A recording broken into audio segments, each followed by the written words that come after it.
ভাবতেই পারছি না কিভাবে বেঁচে গেলাম। বিমান দুর্ঘটনায় একমাত্র জীবিত যাত্রী।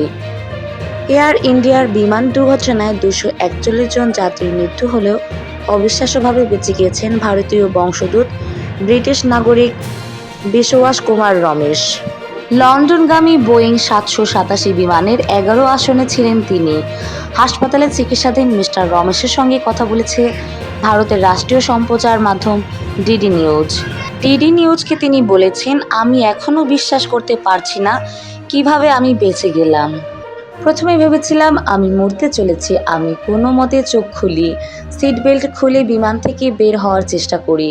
মিস্টার রমেশ জানান, তিনি বিমানের যে অংশে তার সিট ছিল সেটি ডাক্তারি পড়ুয়াদের হোস্টেল ভবনে আঘাত করেনি। বিমানের ওই অংশ মাটির কাছাকাছি ছিল। আমার দরজাটি ভেঙে পড়ছিল। একটি ছোট জায়গা দেখতে পাই। সেখান দিয়ে আমি বিমান থেকে নেমে আসার চেষ্টা করি, বলেন তিনি। মিস্টার রমেশ জানিয়েছেন, চোখের সামনেই বিমানের ক্রু ও সহযাত্রীদের মরতে দেখেছেন তিনি।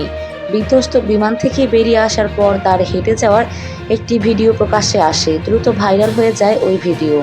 দুর্ঘটনার কবলে পড়া এয়ার ইন্ডিয়ার ওই বিমানের একমাত্র জীবিত যাত্রী জানান, তার বাঁ হাত পুড়ে গিয়েছে। কিছুক্ষণের মধ্যেই তাকে ঘটনাস্থল থেকে অ্যাম্বুলেন্সে করে দ্রুত হাসপাতালে নিয়ে যাওয়া হয়। প্রধানমন্ত্রী নরেন্দ্র মোদী শুক্রবার সকালে আহমেদাবাদের সিভিল হাসপাতালে গিয়েছিলেন। সেখানে মিস্টার রমেশের সঙ্গে দেখা করে কথা বলেন তিনি। এয়ার ইন্ডিয়ার যে বিমানটি বৃহস্পতিবার দুপুরে উড্ডয়নের অল্প সময়ের মধ্যে বিধ্বস্ত হয়েছিল, তাতে অনেক বিদেশি নাগরিক ছিলেন।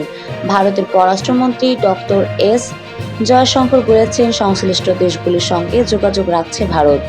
তিনি জানিয়েছেন, যুক্তরাজ্যের ফরেন সেক্রেটারির পাশাপাশি পর্তুগাল ও কানাডার পররাষ্ট্রমন্ত্রীর সঙ্গে যোগাযোগ করেছেন তিনি।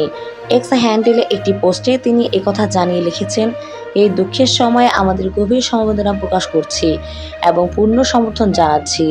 দুর্ঘটনার কবলে পড়া ওই বিমানটিতে 159 জন ভারতীয় ও 53 জন ব্রিটিশ, 7 জন পর্তুগিজ, 1 জন কানাডার নাগরিক ও বিমানের 12 জন ক্রু ছিলেন। একমাত্র জীবিত ব্যক্তি একজন ব্রিটিশ নাগরিক।